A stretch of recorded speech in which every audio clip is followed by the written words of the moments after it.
누군가 널 위해 기도하네. 저도 사실 그런 복음송을 불렀고 또 여러분들도 함께 부르셨을 겁니다. 가만히 생각해 보니까 오늘 찬양가 가사 내용을 들어볼 때에 내가 포기할 수 없는 이유가 여기 있구나라는 것을 발견하게 됩니다. 때로는 신앙생활할 때에 믿음의 좋은 부모님 만나고 또 좋은 동력자 만나서 내가 힘들고 어려울 때, 마음이 무거울 때에 나 당신 위해서, 너를 위해서 기도한다. 얼마나 큰 힘이 되겠습니까? 그러나 사람이라는 것은 한계가 있는 겁니다. 한계에 부딪히게 되면 더 이상 부모님에게도 형제에게도 동력자에게도 나의 이 무거운 짐을 더 이상 맡기기가 싫습니다. 부담 주기가 싫습니다. 그래서 때로는 그 자리에서 주저앉고 싶을 때가 많지만은 결코 포기할 수 없는 이유가 뭐냐? 성령은 우리의 연약함을 아시고 빌 바를 알지 못하는 우리 대신에 바로 간과해 주시는 하나님이 계시기 때문에 저를 비롯해서 오늘 기도 제목을 가지고 있는 우리는 결코 포기할 수 없다는 사실을 다시 한번 기억하시고, 이 시간 기도 제목 가지고 나오신 여러분들, 또 기도 제목이 응답이 되지 못하고 또 기도 제목이 연기된 것처럼 느껴진다 할지라도 내가 하나님 아버지께 성령을 의지하여 예수님의 이름으로 기도합니다. 아멘 하였다면 그 기도 제목은 시간상의 차이일 뿐이지 그 기도 제목은 반드시 아멘한 나의 삶 가운데 응답된 줄로 믿고, 여러분 포기하지 마시고 더욱더 힘내어서 시간마다 내 집은 만민의 기도하는 집이라 일컬음을 받은 이 자리에서 나와서 하나님 앞에 함께 기도로 부르짖을 수 있고 기도로 하나님의 뜻을 이룰 수 있는 오늘 이 예배 자리에 참여한 저와 여러분 우리 모두 되기를 주님의 이름으로 축원합니다. 자, 오늘 본문에 한 청년이 예수님을 찾아왔습니다. 아마도 아버지가 살아 있을 때에 자, 장남, 차남, 자, 모여라. 내가 이제 조금 있으면 죽을 것인데 자, 우리 유대법에 따라서 장남 너에게는 3분의 2 그리고 차남 너에게는 3분의 1을 내가 주겠다 라고 말했다면 아무런 문제가 없을 겁니다. 그런데 사람의 일 누가 압니까? 그렇게 건강하던 아버지 어느 날 유언도 없이 그 많은 재물을 남겨두고 유언도 없이 돌아가셨습니다. 근데 이 욕심 많은 형이 야, 이제 아버지도 돌아가시고 내가 벌려놓은 일도 많은데 물질이 필요하니까 아버지가 물려주신 이 재물 가지고 내가 한번 사업해봐야 되겠다. 아마도 그런 욕심에 이 장남이 자기 동생에게 돌아갈 몫을 합법적으로 주지 않은 것 같습니다. 그러니까 이 동생이 생각할 때에 자기에게 합법적으로 와야 될 그 아버지의 그 유산이 합법적으로 분배가 되지 않을 때에 이 유대 풍습에는 자기 자신에게 돌아올 이 분깃이 합법적으로 돌아오지 않을 때 랍비를 찾아가서 분배를 제대로 해달라고 소송을 제기할 수 있는 그런 풍습이 있었습니다. 그래서 이 청년이 아마도 예수님을 그러한 랍비 중에 한 명으로 알고 예수님께 찾아와서 하는 말이 바로 이 말이었습니다. 오늘 13절 말씀에 보니까 무리 중에 한 사람이 이르되 선생님 내 형을 명하여 유산을 나와 함께 나누게 하소서. 그렇게 예수님께 쉽게 말하면 분배 소송을 제기합니다. 이때 예수님께서 어떤 말씀을 하셨냐면은 14절에 이 사람아 누가 나를 너희의 재판장이나 물건 나눈 자로 세웠느냐. 우리 한 3주 전에 여러분 기억나십니까? 로마서 13장 1절 말씀입니다. 모든 권세는 하나님께서 세우지 아니하고 허락하지 아니한 바가 없다고 얘기합니다. 그러니까 이런 문제, 분배의 문제는 세상의 권세자들에게 가가지고 질문하고 또 그들의 판단에 의해서 문제를 해결할 것이지 내게 와서 이 문제를 해결받을 생각을 하지 말라. 그렇다고 그냥 돌려보내실 예수님이 아니셨습니다. 그래서 15절 말씀에 오늘 예수님은 이렇게 점잖하게 말씀합니다. 우리 15절 말씀 읽어보겠습니다. 시작. 그들에게 이르시되 삼가 모든 탐심을 물리치라. 사람의 생명이 그 소유에 넉넉한 데 있지 아니하리라 하시고. 아멘. 오늘 예수님의 관심은 물질에 많고 적음에 관심이 있는 것이 아니라 그 사람의 영혼에 관심이 있었던 겁니다. 그 사람의 영혼에 관심이 있었던 겁니다. 그런데 예수님 당신을 찾아온 이 청년의 그 중심을 보니까 그 생명, 그 영혼에 대한 관심이 있기보다는 어떻게 하면은 형에게, 자기 자신에게 돌아와야 될 것이 형에게 있음으로 인해서 그것을 내 것으로 만드는데 바로 집착되어 있던 이 청년을 향해서 오늘 예수님께서는 한 비유를 말씀합니다. 비유를 말씀하시기 전에 15절에 모든 탐심이라고 그랬습니다. 골로새서 3장 5절 말씀에 보면은 이 탐심에 대한 정의를 이렇게 내리고 있습니다. 그러므로 땅에 있는 지체를 죽이라. 곧 음란과 부정과 사욕과 또 악한 정욕과 탐심이니. 크게 한번 따라해 보겠습니다. 탐심은 우상 숭배니라. 탐심은 우상 숭배라고 얘기합니다. 이 탐심은 자신의 소유나 혹은 감정의 만족을 채우기 위해서 끊임없이 생기는 바로 욕심을 의미합니다. 우리나라 말에 이런 말이 있죠. 밑 빠진 독에 물을 붓는 것과 마찬가지입니다. 한 바가지, 대바가지, 말바가지 부으면은 그 독이 차는 것 같지만은 밑이 빠져 있는 연고로 인해서 열심을 내면 낼수록 또 악착같이 일하면 일할수록 더욱더 허기져 버리는 것, 더욱더 끊임없이 갈망하게 되는 것, 이것이 바로 탐심이라고 말하고 있습니다. 탐심은 어리석은 행위입니다. 탐심은 어느 것을 갖다 놓아도 불만족입니다. 만족하는 법이 없습니다. 또 탐심은 모든 악의 근원이 되어버립니다. 오늘 골로새서에서 사도 바울은 탐심은 뭐냐? 탐심은 바로 우상 숭배라고까지 오늘도 규정하고 있는 것을 보게 됩니다. 오늘 계속해서 16절로 21절에서 예수님은 잘 알아듣지 못하는 이 청년에게, 그리고 둘러싸여 있는 제자들에게, 사람들에게 한 부자의 비유를 이렇게 말씀하셨습니다. 16절 말씀, 17절 말씀, 18절 말씀 읽어보겠습니다. 시작. 또 비유로 그들에게 말하여 이르시되 한 부자가 그 밭에 소출이 풍성하매 심중에 생각하여 이르되 내가 곡식 쌓아둘 곳이 없으니 어찌할까 하고 또 이르되 내가 이렇게 하리라. 내 곡간을 헐고 더 크게 짓고 내 모든 곡식과 물건을 거기 쌓아두리라. 아멘. 세상에 이런 염려 근심 한번 해볼 만합니다. 무엇인가 없어서 고민하고 없어서 갈등하는 것이 아니라 있는데 그것을 쌓아둘 곳이 없어서 고민하는 것. 어쩌면은 참 힘겨운 이 시대를 살아가는 현대인들, 특별히 믿음의 사람들이지만은 오늘 한 번쯤 고민해 볼 일 아니겠습니까? 근데 오늘 이 한 부자의 문제는 바로 무엇입니까? 이 한 부자의 문제는 그에게는 끊임없이 모든 것이 인컴입니다. 모든 것이 들어오는 겁니다. 수입은 있지만은 지출에 대한 내용이 전혀 없다라는 겁니다. 쌓아두는 것은 있지만은 나누어 주는 것이 없다라는 겁니다. 모든 것이 자신의 육신에 관한 것이지 하나님께서 귀히 보시는 자신의 영혼에 관한 고민, 영혼에 관한 염려, 근심, 걱정은 없다라는 겁니다. 이 한 부자의 문제는 뭡니까? 현재 있습니다. 오로지 현재, 오늘 현재, 영원. 하나님께서 허락하신 그 장대한 영혼에 관한 관심은 전혀 없는 것을 보게 됩니다. 그러면서 무엇이라고 말합니까? 고민합니다. 야, 내가 쌓아둘 곳이 없으니 어떻게 하면 좋겠느냐? 오늘 17절 말씀 보니까 심중에 생각하여 이르되 내가 곡식 쌓아둘 곳이 없으니 어찌할꼬? 18절에 또 이르되 내가 이렇게 하리라. 내 곡간을 헐고 더 크게 짓고 내 모든 곡식과 물건을 거기 쌓아두리라.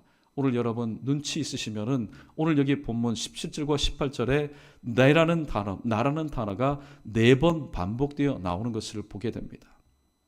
우리가 가지고 있는 일반적인 신앙의 상식, 통념을 보게 되면은 하나님께서 내가 노력한 것보다도 내 생각과 내 뜻과 내 기대 밖에 은혜를 베풀어 주셨을 때에 우리는 대번에 누구를 생각합니까? 사도 바울처럼 나의 나된 것은 하나님의 은혜로 된 것입니다라고 고백할 뿐만이 아니라 이것을 나의 삶 가운데 현실이 되게 하시고 누리게 하시는 하나님을 우리는 기억하며 그 하나님께 우리는 감사와 찬송과 영광을 올려드릴 겁니다.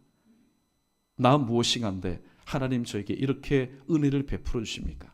가정 가운데, 삶 가운데, 직장 가운데, 나의 인생길 가운데, 내 기도 제목 가운데 이런 은혜를 베풀어 주십니까? 하나님을 기억할 겁니다. 그런데 오늘 17절과 18절 말씀을 보십시오.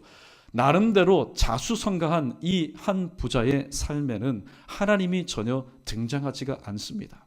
아예 하나님이 그의 생각조차, 그의 모든 삶 가운데 하나님께서 오늘 또 자리할 곳이 없다는 사실을 우리는 발견하게 됩니다.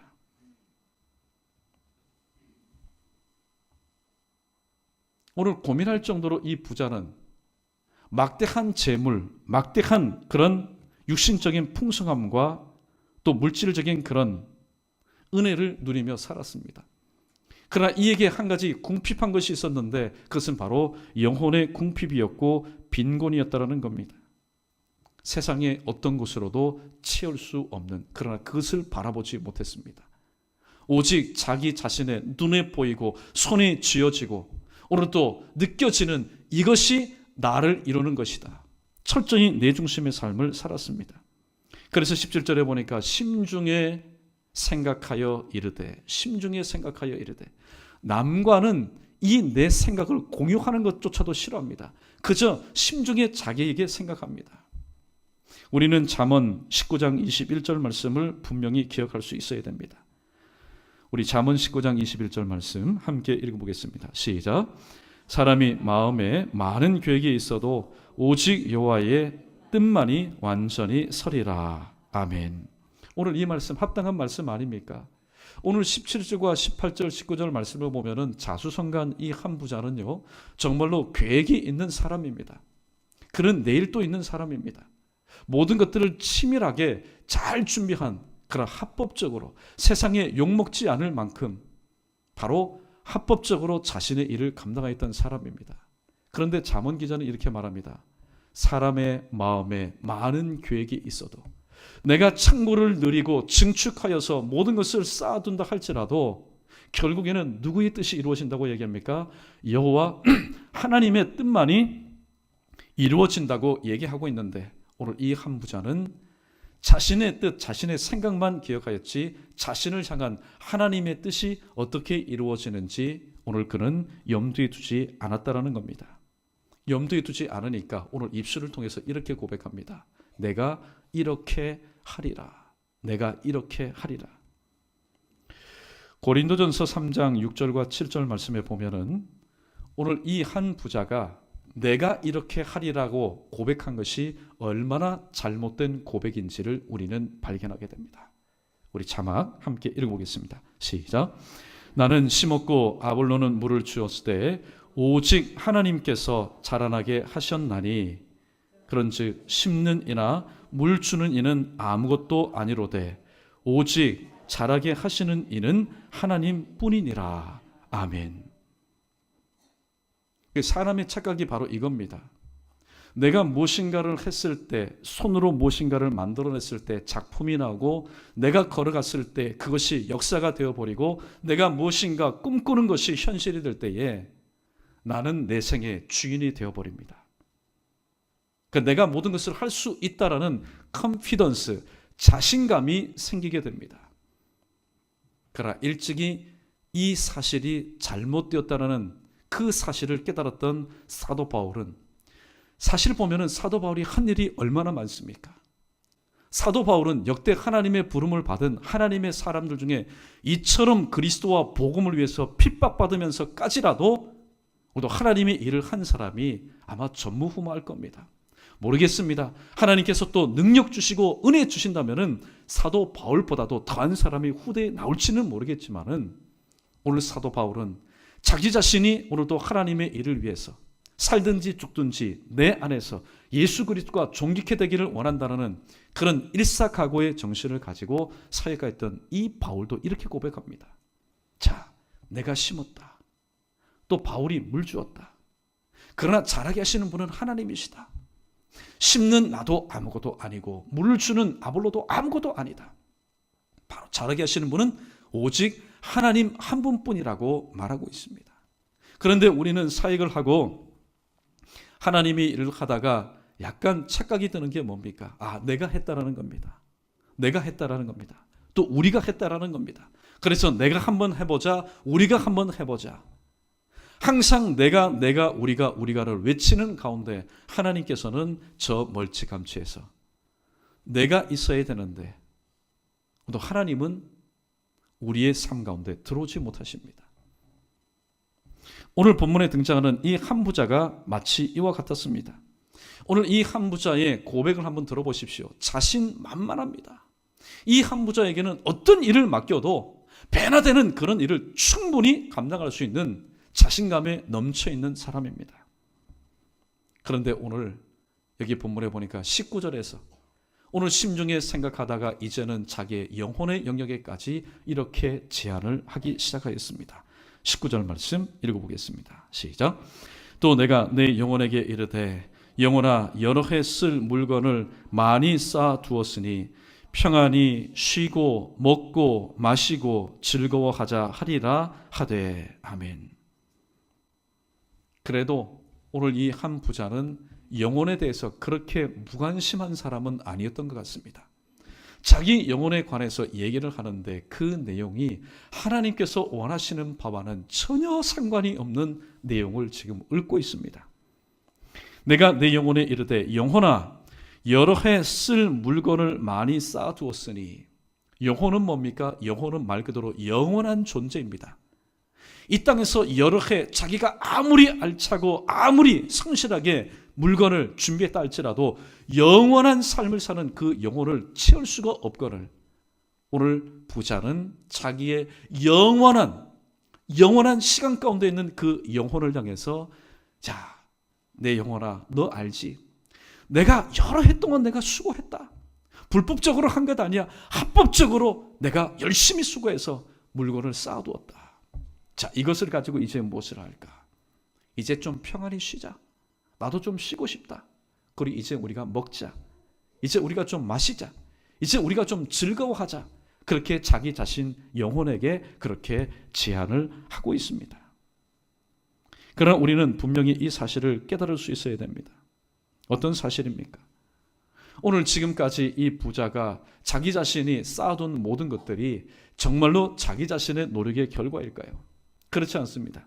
신명기 8장 18절 상반절 말씀을 보면은 내 하나님 여호와를 기억하라. 그가 내게 재물 얻을 능력을 주셨음이니라 라고 말씀하고 있습니다. 여러분, 재물 얻는 것 어떻게 보면은 내가 그동안에 배웠던 모든 것을 다 동원해서 노하우 또 나의 경험을 총동원해서 내가 재물 얻는 것처럼 느껴지지만은 오늘 모세는 이렇게 말합니다. 재물 얻을 수 있는 능력을 주시는 분이 있는데 그분은 바로 네가 믿는 하나님이다. 그러므로 오늘 그 하나님을 기억하라. 그렇게 말씀하고 있습니다. 오늘 본문에 보니까 이 한 부자가 또 실수한 게 있습니다. 그 실수는 뭡니까? 오늘 이 땅을 살아가면서 누구나 한 번쯤 꿈꾸는 일 아닙니까? 특별히 6.25 전쟁 이후에 베이비붐 세대, 사실 보면은 저희 아버지들 그 세대 아닙니까? 정말로 이 전쟁의 잿더미에서 모든 것을 다시 일구었던 억척과도 같은 그런 세대입니다. 자식을 위해서 정말로 희생하고 헌신하셨던 세대들 아닙니까? 사실 그들에게는 일부 부류의 사람을 빼고는 사실 노후 대책이라는 게 없습니다. 왜냐하면 모든 것을 자식을 위해서, 가족을 위해서 헌신하였기 때문에 마치 아낌없는 나무같이 밑둥까지라도 다 잘라서 다 나눠 주었기 때문에. 그런데 이제는 의식이 좀 깨어집니다. 그래도 살아있는 동안은 노후 대책을 해야 내가 살아있는 동안에 자식들에게 손 벌리지 않고 옆 사람에게 아쉬운 소리 하지 않고 내가 살 수 있지 않겠느냐. 그래서 이제는 노후 대책을 하기 시작하였습니다. 그런데 오늘 본문에 보면은 이 한 부자는 노후 대책을 너무나 완벽하게 해놓은 겁니다. 정말로 빈틈이 없이 해놓은 겁니다. 그런데 하나님 보실 때에 너무나 안타까운 것은 이 잠시 잠깐 살고 있는 이 육신을 위한 노후 대책은 완벽하게 해놓았지만은 영원한 삶을 살게 된 그 영혼을 위해서 사후 대책에 대해서는 전무후무하였다라는 사실입니다. 누가복음 16장에 보면은 또 동급의 동창생이 등장합니다. 그는 오늘 본문에 등장하는 이 부자와는 비교할 수 없는 그런 부자였습니다. 그의 일평생의 일상의 삶이 뭡니까? 호화로이 어떻게 해요? 호식하는 것이 그의 삶의 모습이었습니다. 그는 사실 그가 자기 자신이 살아있을 동안에 재물을 모아서 부자가 되었는지 아니면은 아버지를 잘 만나서 부자가 되었는지 모르겠지만은 사실 그에게는 노후 대책이 필요 없는 삶이었습니다. 다른 사람들은 노후 대책 때문에 사후 대책을 하지 못하였다. 어느 정도 이해는 갑니다. 그러나 이 누가복음 16장에 등장하는 이 한 부자는 노후 대책을 할 필요가 없는 사람이었습니다. 그러면 그 많은 시간 동안 때로는 찾아온 이 복음 전도자의 그 복음을 들으면서 당신 이 땅에서 하나님 주신 분복을 가지고 하나님의 뜻대로 사십시오. 그러면은 곧 이 모든 것을 바로 하늘의 창고에 쌓아두는 것입니다. 당신의 영혼을 위해서 그러한 삶을 사십시오. 그때 그 복음 전도자의 그 말에 귀를 기울였다면, 그리고 날마다 찾아오신 주님을 오늘도 영접하였다면, 우리가 잘 알고 있는 것처럼 지옥 한복판에서 영원히 변치 않는 그러나 영원한 그 지옥 한복판에서 그러한 후회를 했을까요? 여러분, 아닙니다. 마찬가지로 오늘 한 부자는 이 노후 대책에 대해서는 완벽하게 준비를 해놓은 인물이었지만, 그래서 이 땅을 살아가는 모든 사람들에게 야, 저 사람 참 부럽다, 그런 부러움을 사는 사람이지만은 그에게 있어서는 자신의 영혼을 위한 사후 대책이 전혀 없었다라는 사실입니다. 근데 이 부자가 오늘 19절에서 자기가 고백한 것처럼 왜 영혼을 향해서 평안히 쉬고, 특별히 눈여겨보십시오. 먹고 어떻게 하고요? 마시고. 영혼은 먹고 마시는 존재가 아닙니다. 그래서 오늘 사도 바울은 로마서 14장 17절에서 하나님의 나라에 대해서 이렇게 규정을 하였습니다. 우리 함께 읽어보겠습니다. 시작. 하나님의 나라는 먹는 것과 마시는 것이 아니요 오직 성령 안에 있는 의와 평강과 희락이니라. 아멘. 신명기 8장 3절에서 오늘 모세가 이렇게 말하지 않습니까? 사람이 떡으로만 사는 것이 아니요. 어쩌면은 모세는 선지자였습니다. 수천 년의 인물이었지만은 주님 재림 이후에 하나님의 형상대로 지음 받아서 이 땅에서 예수 그리스도를 믿어 교회가 되고 하나님의 뜻을 행하다가 오늘도 하나님의 부름 받은 하나님의 백성들이 살아가게 될 하나님의 나라의 특징에 대해서 오늘 모세는 미리 알았던 것 같습니다. 사람이 떡으로만 사는 것이 아니요 바로 하나님의 입으로 나오는 모든 말씀으로 말미암아 살게 될 것이다. 그래서 하나님의 나라는 먹는 것과 마시는 것이 아니라고 분명히 말합니다. 그런데 이 한 부자는 착각을 하는 겁니다. 영혼아, 자, 이제 내가 여러 해 동안 먹을 것을 쌓아두었다. 그러니까 우리가 어떻게 해요? 먹고 마시자. 영혼이 사는 것은 뭡니까? 이 땅에서 잠시 잠깐 육신의 안에서 살지만은 영혼의 삶의 거주지는 영원한 하나님의 나라입니다. 그런데 이 부자는 착각하고 있습니다. 착각하였으니까 먹고 마시고 즐거워하자, 그렇게 얘기하는 겁니다. 오늘 이러한 부자를 향해서 하나님께서 나타나셔서 그의 모든 계획과 모든 생각이 헛된 것을 오늘 하나님은 이 단어를 통해서 일깨우십니다. 어리석은 부자야, 야 이 어리석은 인생아, 이렇게 얘기합니다. 어리석은 이유는 뭡니까? 그는 바로 물질에만 집착해 있었기 때문에, 두 번째, 하나님께서 주신 것을 맡은 자로서 청지기로서의 그 의식이 결여되었기 때문에, 세 번째는 물질을 주신 하나님께 대한 감사가 전혀 그의 삶을 통해서, 입술을 통해서도 헌금을 통해서도 또 삶을 통해서도 전혀 발견되지 않았기 때문입니다. 또 가장 어리석은 이유가 뭘까요? 내가 그동안 수고하여 쌓아놓은 이 물질을 가지고, 이 땅의 물건을 가지고 자신의 영원한 그 영혼의 문제를 해결하려고 하였다라는 사실입니다. 전도서 1장 1절에 보면은 전도서 기자가 이런 말을 합니다. 전도자가 이르되 헛되고 헛되며 헛되고 헛되니 모든 것이 헛되다. 사실 전도서를 읽을 때 우리는 충격을 받을 수밖에 없습니다.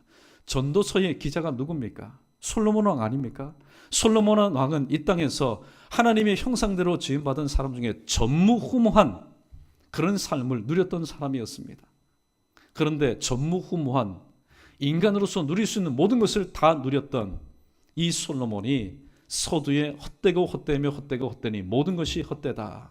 라고 얘기하니까 여러분 충격이 되는 겁니다. 그러면 누리지 못하고 가보지 못하고 취하지 못하고 행하지 못한 우리는 어떻게 하라는 얘기입니까?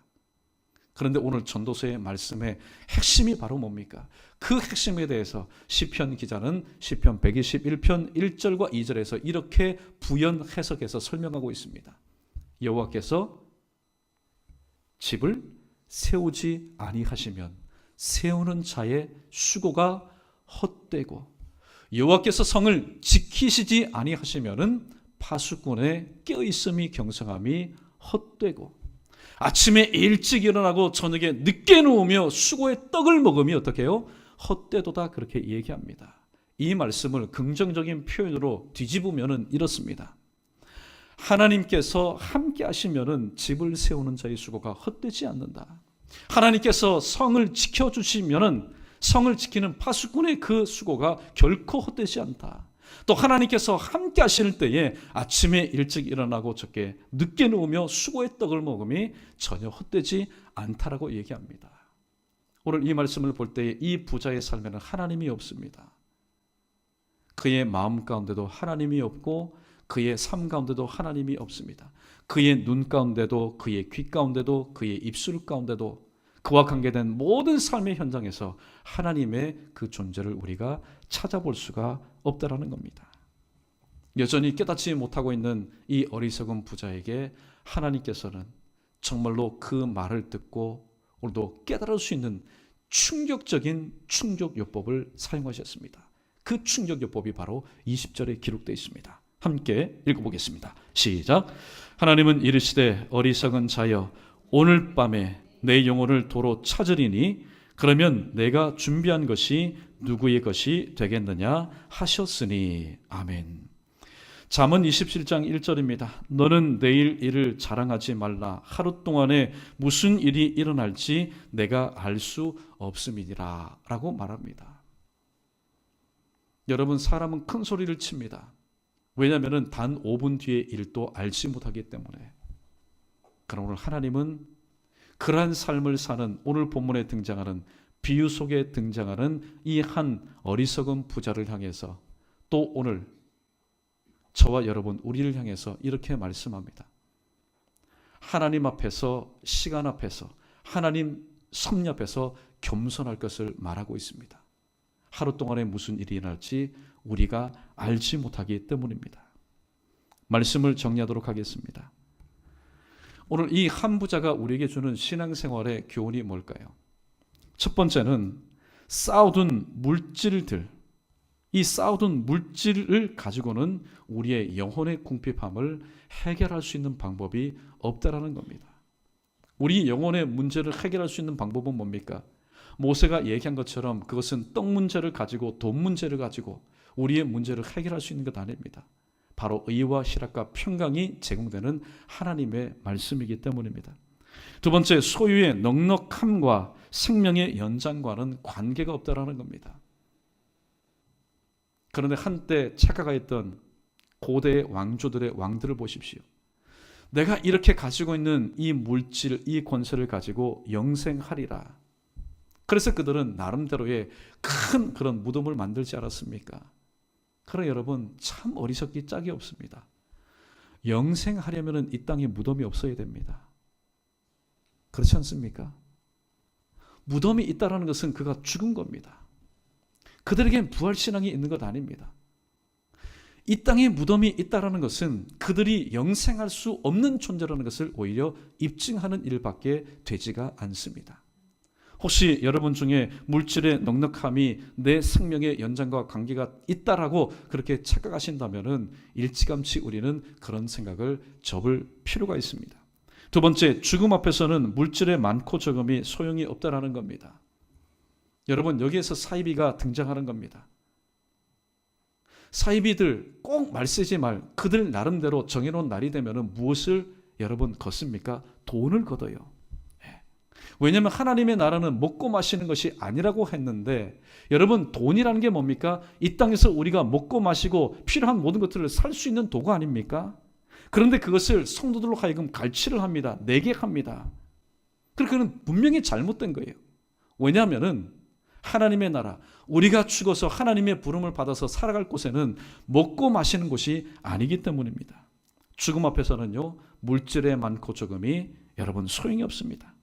네 번째, 사후 대책 없는 노후 대책은 무의미하다라는 것 여러분 분명히 기억하십시오. 분명히 기억하십시오.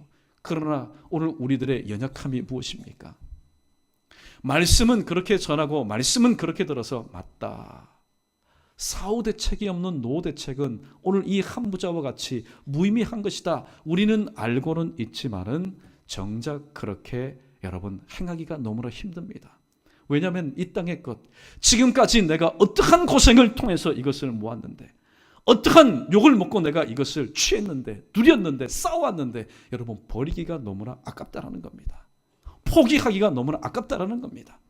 그래서 분명히 생명과 구원이 약속되어 있음에도 불구하고 소알로 갔으면 살았을 텐데, 그래서 자기 남편과 딸들로 인해서 그런 범죄를 제공하지 않았을 텐데, 오늘 롯의 철을 한번 보십시오.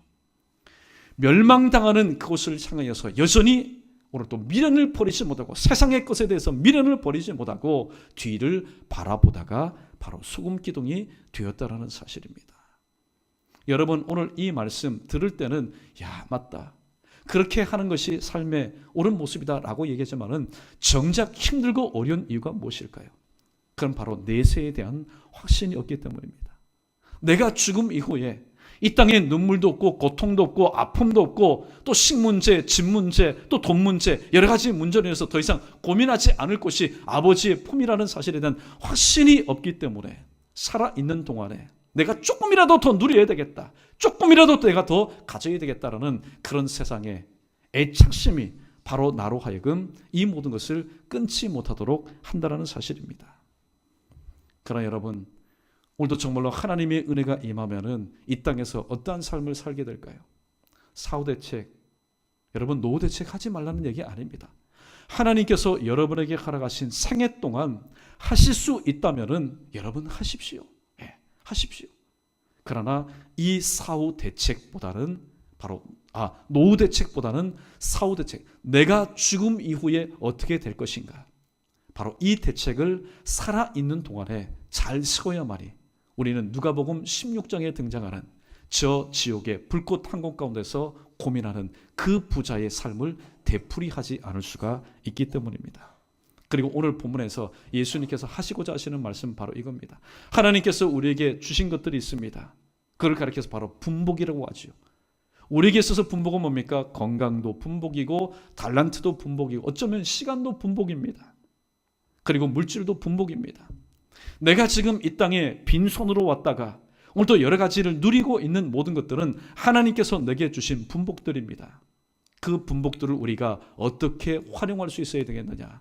그것을 다른 사람도 아닌 바로 내게 주신 하나님의 뜻대로 살아가는 것, 이것이 바로 하나님께 대해서 부요한 자의 삶이라고 오늘 주님은 말씀하고 있습니다.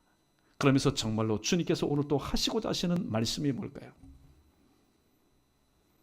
오늘 이 찾아온 청년에게 나는 네가 생각하는 재판장이나 물건을 나누어 주는 자가 아니야.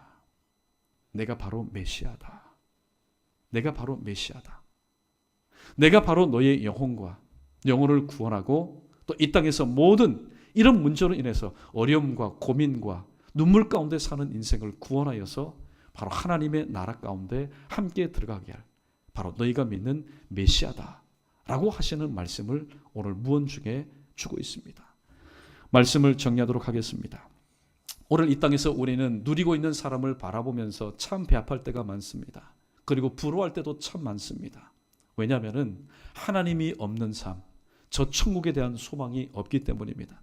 절대로 하나님이 없고 저 천국에 대한 소망이 없는 사람은 신앙인이라 할지라도 믿음의 사람이라 할지라도 직분자라 할지라도 나와 비교하여서 나보다 조금 나은 사람을 볼 때에 여러분 시기하고 때로는 질투하고 때로는 왜 나에게 이런 삶이 있냐고 불평 원망할 수밖에 없습니다. 그러나 사도 바울을 한번 보십시오. 사도 바울은 우리와 똑같은 성정을 가진 사람이었습니다. 그런데 사도 바울이 사도 바울 된 것은 무엇입니까?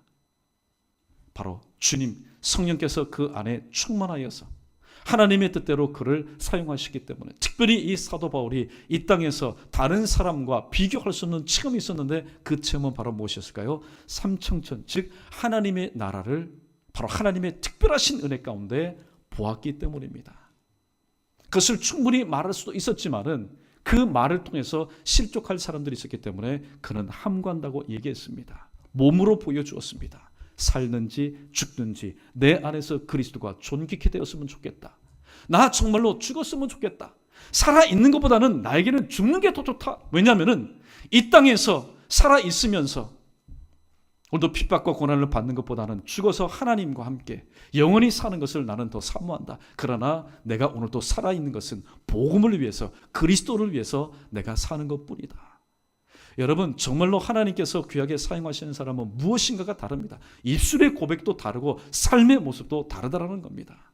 그러므로 오늘도 이 땅에서 살아갈 때 그냥 세상 사람들처럼 비슷비슷한 삶을 통해서 하나님의 뜻대로 살겠다, 또 하나님의 영광을 돌리겠다라고 말하는 것은 잘못된 것입니다. 저와 여러분, 오늘 또 하나님께서 우리에게 주신 분복들이 있습니다. 그 분복은 이 땅 가운데서만 필요한 것입니다.